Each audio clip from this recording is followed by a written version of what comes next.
Shalom, selamat pagi anak-anak. Di pagi hari ini, Ibu Sylvia akan mengajarkan pelajaran bahasa Indonesia. Nah, untuk materi kita di hari ini, kita akan pelajari tentang benda hidup dan tak hidup melalui gambar. Benda hidup dan tak hidup melalui gambar. Nah, yang berikut ada tiga yang akan kita pelajari. Satu, kita tahu ya, benda hidup yaitu manusia. Kedua, hewan. Ketiga, tumbuh-tumbuhan. Nah, kalau manusia ya tetap manusia. Kalau hewan itu lagi terbagi, ada ayam contohnya, anjing, kelinci, burung, babi, dan lain-lain. Kalau tumbuhan, contohnya itu bunga, pohon, rumput. Nah, ini adalah benda hidup yang ada di lingkungan sekitar kita. Nah, ini adalah contohnya kalau anak-anak lihat dari gambar ini. Gambar ini menunjukkan gambar benda-benda hidup. Baik itu ada manusia, ada hewan yaitu kupu-kupu, dan juga ada tumbuhan yaitu bunga. Berikut di sini juga ada gambar. Di sini ada berbagai macam benda hidup. Ada kuda, ada domba, rumput, bebek, pohon, ayam, burung, angsa, burung, kambing, dan juga sapi. Nah, kalau kita lihat di sini ada banyak sekali contoh benda hidup.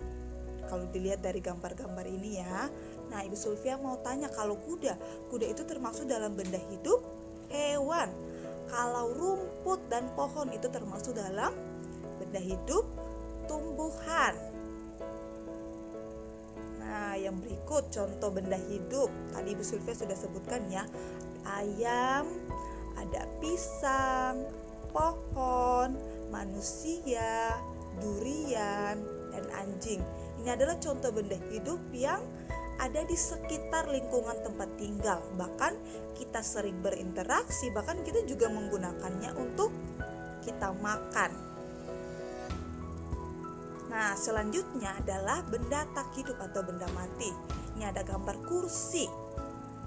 Yang berikut tas sekolah dan gedung sekolah. Ini adalah 3 contoh benda hidup yang ada di sekitar kita, yang tahu yang ada di lingkungan tempat tinggal kita. Nah, ini juga Ibu Sylvia kasih contoh dalam ruang kelas. Di dalam ruang kelas juga ada banyak sekali contoh benda tak hidup atau benda mati yang bisa kita temukan atau yang bisa kita lihat. Yang pertama, penggaris, terus kursi, meja, jendela, televisi, mading, lemari, kertas, tas. Nah, banyak sekali benda tak hidup yang bisa kita temukan di dalam ruang kelas kita.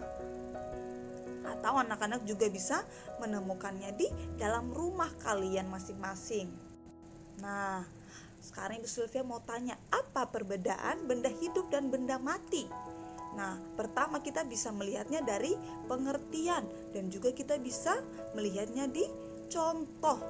Nah, yang pertama itu benda hidup adalah makhluk hidup yang diciptakan oleh Tuhan yang memiliki ciri, dia bisa bernafas, makan, minum, bertumbuh besar, dan juga bisa mati, bergerak, dan berkembang biak. Nah, kalau benda tak hidup adalah benda yang tidak bisa bergerak. Nah, contoh benda hidup itu manusia, hewan, dan tumbuhan. Sedangkan contoh benda tak hidup itu ada kursi, jendela, buku, dan lain-lain. Nah, ini adalah perbedaan benda hidup dan benda tak hidup. Anak-anak harus ingat ya, karena kita akan formatif tentang perbedaan dari benda hidup dan tak hidup. Kalian bisa mempelajari dari video pembelajaran ini.